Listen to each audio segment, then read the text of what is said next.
नमस्कार साथियों। चंडीगढ़ का कैपिटल कॉम्प्लेक्स जो अब वर्ल्ड हेरिटेज का रूप ले चुका है और बन चुका है टूरिस्ट कॉम्प्लेक्स।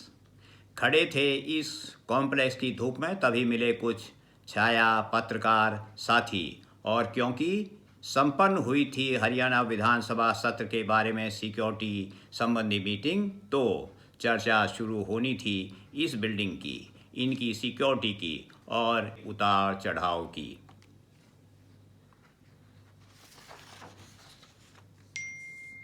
विधान भवन जहां हम खड़े हैं उसका शिलान्यास 3 अप्रैल 1958 को किया था पंडित जवाहरलाल नेहरू जी ने। वह इन भवनों की डिज़ाइन व कंस्ट्रक्शन हुई थी फ्रेंच आर्किटेक्ट ली कार्बूजर के नेतृत्व में, जो 1961 में बनकर तैयार हुई थीं। और विधानसभा पंजाब की पहली बैठक इसके सदन में हुई थी मार्च 6, 1961 को।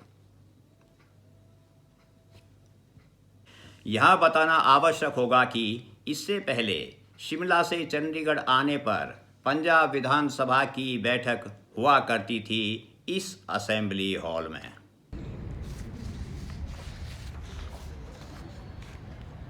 जी हाँ, ये हॉल है junior secondary school sector 10 Chandigarh का, जिसका आज स्टेटस है गवर्नमेंट मॉडल हाई स्कूल। और इसकी प्रिंसिपल हैं श्रीमती जैस्माइन जोश, जिन्होंने इस पुराने असेंबली हॉल को दिखाया व अन्य बातें साझा की।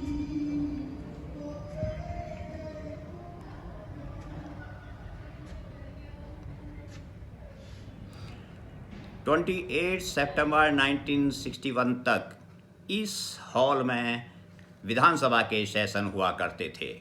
13 मार्च 1962 से नए विधानसभा में लगातार बैठकें शुरू हो गई थी। सिक्योरिटी के हिसाब से हमने इस कैपिटल कॉम्प्लेक्स में कई एक्सपीरियंसेस देखे। 1983-84 के आसपास हरियाणा के एक इशू पर निहंग संगठनों ने इस विधान भवन के पास इकट्ठा होकर एक दिन घेर लिया था। कुछ छोटी मोटी तोड़ फोड़ भी हुई थी। भवन के सभी गेट्स बंद कर दिए गए थे। मुझे निहंग बाबा संत, शायद संता सिंह जी थे, उनसे मिलने के लिए भेजा गया। भवन का मेन गेट खोला गया था। वह निहायत ही विनम्र मृदुभाषी व्यक्तित्व थे और उन्होंने सहज भाव से ही हमारी बात सुनकर धरना खत्म कर दिया था। 1993 में सरदार बेअंत सिंह जी की घटना के घटते ही हम साक्षी रहे, जब भवन की सीढ़ियों से छुट्टी के बाद हम नीचे उतर रहे थे। अब पिछले वर्ष हरियाणा के मुख्यमंत्री जी के खिलाफ पंजाब के कुछ विधायकों का इस जगह पर तथाकथित अवांछित व्यवहार देखने को मिला।